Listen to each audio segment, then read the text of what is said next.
NPK plus zinc berupa peningkatan kualitas buah bisa kita saksikan dari kecerahan warna merah pada buah yang telah dipanen.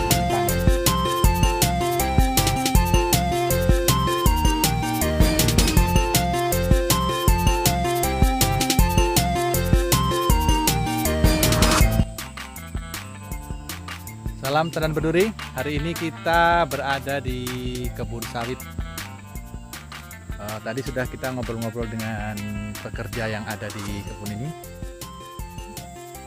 Jadi hari ini saya sengaja ke kebun ini ingin melihat proses panen sebenarnya, cuman ternyata sudah selesai panen. Beginilah kondisi kebunnya yang di bagian bawah. Ini hasil panen hari ini.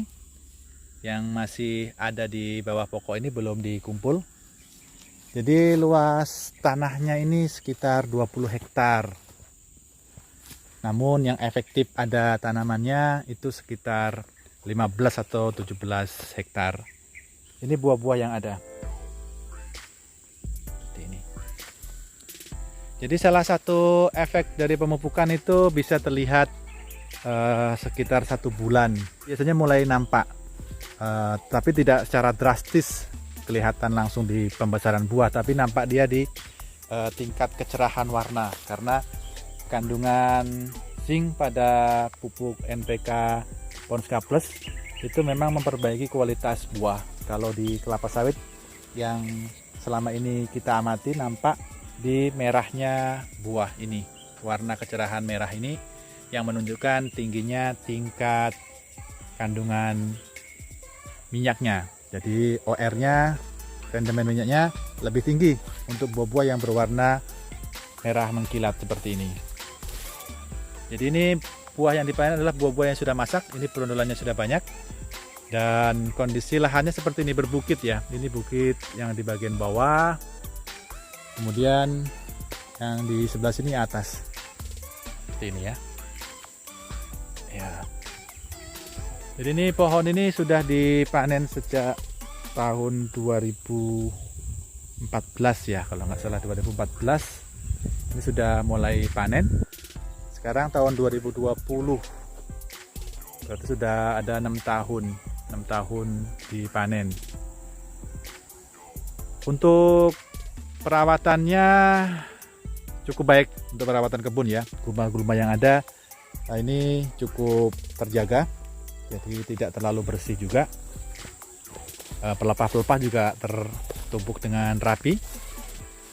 Namun ini buahnya sangat kurang dengan luas tanaman sekitar 15 atau 15-an hektar lebih.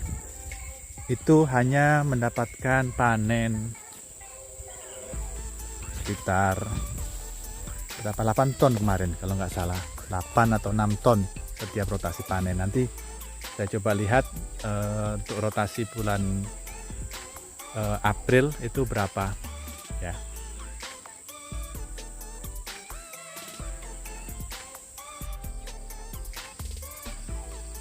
Pohon yang tidak berbuah.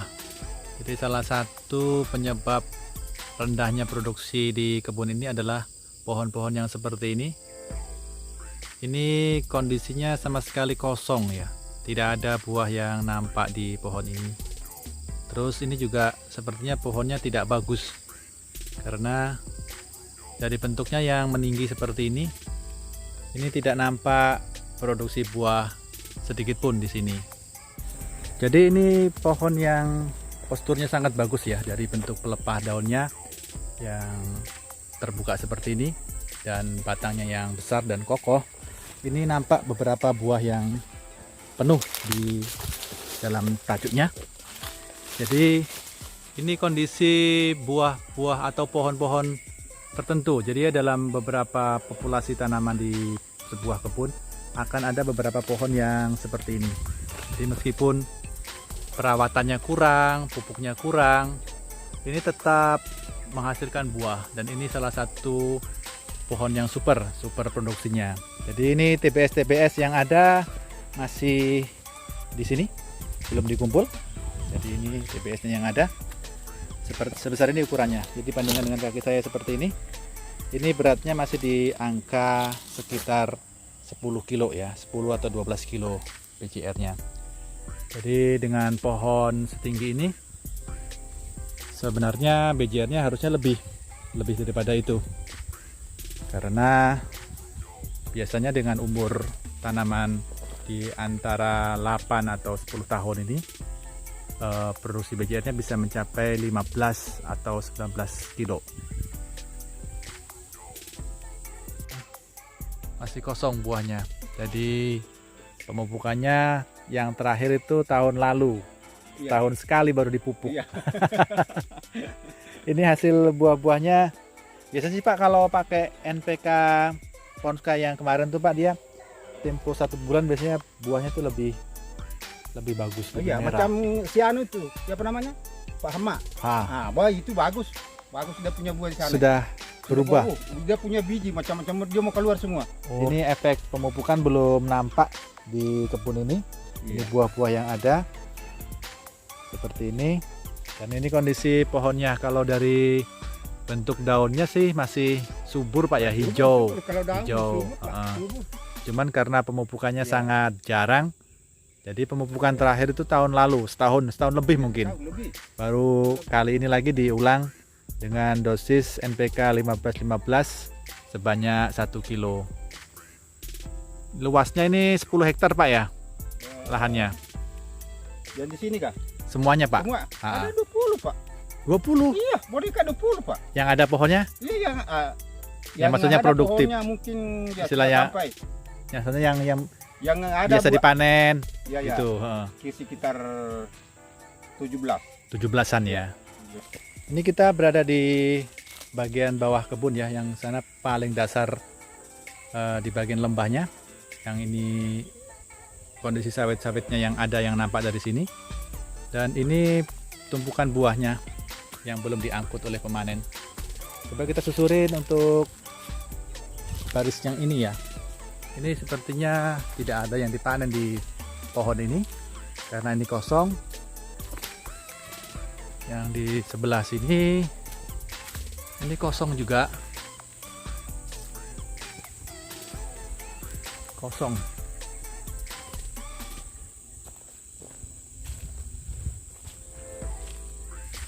Yang ini nampak kemarin hanya muncul bunga-bunga jantan, dan itu ada satu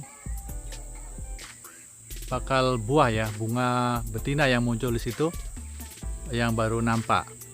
Jadi dampak dari jarangnya pemupukan itu membuat tanaman mogok berbuah karena energi yang dibutuhkan untuk pembentukan bunga itu tidak didapatkan, sehingga bunga-bunga yang harusnya muncul itu tidak muncul atau berubah menjadi jantan apabila dia mengalami stres akibat kekurangan makanan atau kekurangan unsur hara.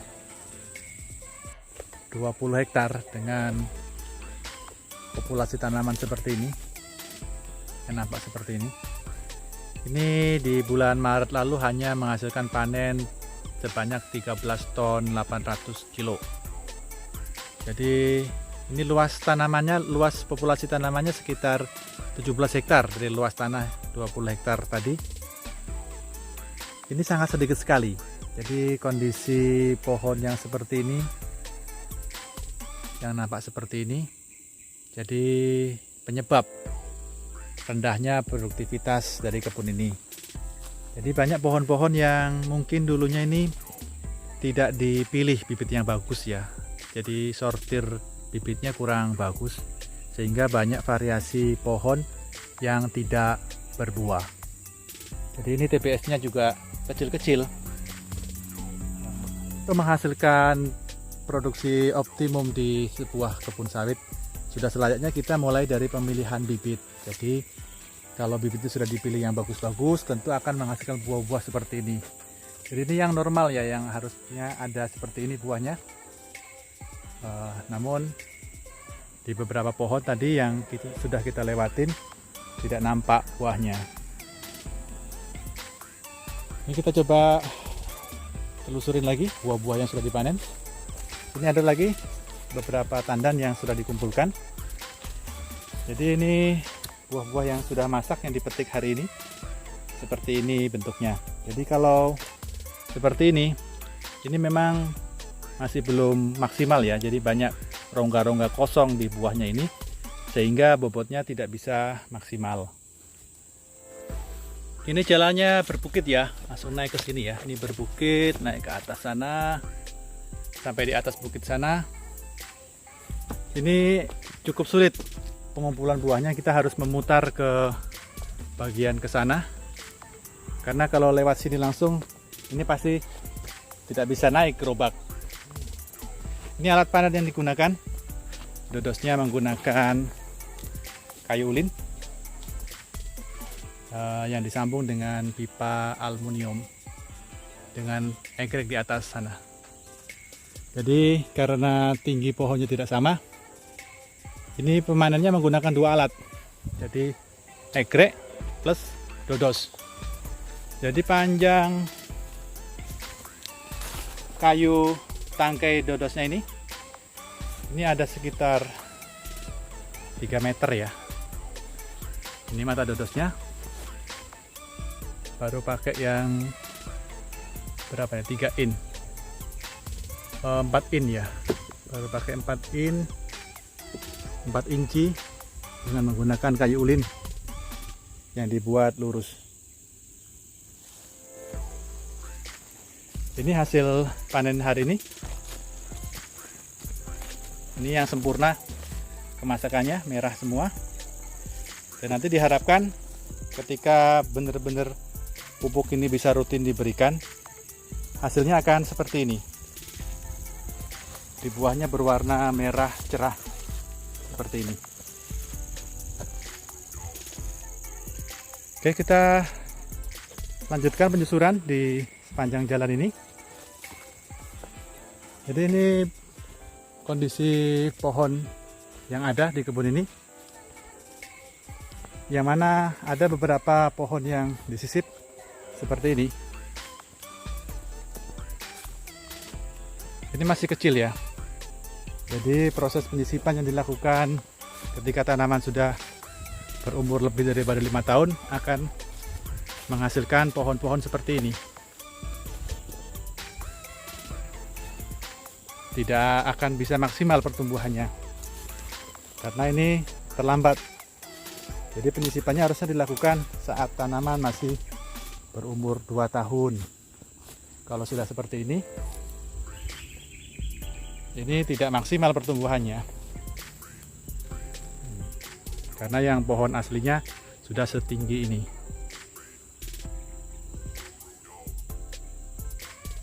Kelebihan dari kebun ini, tanahnya ini berwarna merah seperti ini.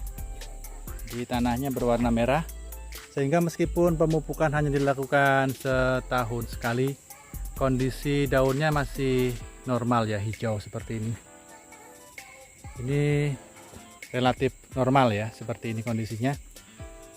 Dengan pemupukan setahun sekali, ini masih cukup bagus kondisi daunnya. Cuman tadi efek di pembuahan jadi tidak bisa maksimal. Apalagi pupuk yang diberikan untuk saat ini masih jauh dari target. Karena satu pohon ini kemarin hanya dipupuk sebanyak 1 kg. Dan ini kondisi tajuknya di bawah ini sudah tidak terlihat lagi sisa-sisa pupuk yang telah diberikan. Jadi pupuk NPK Ponska Plus produksi dari Petrokimia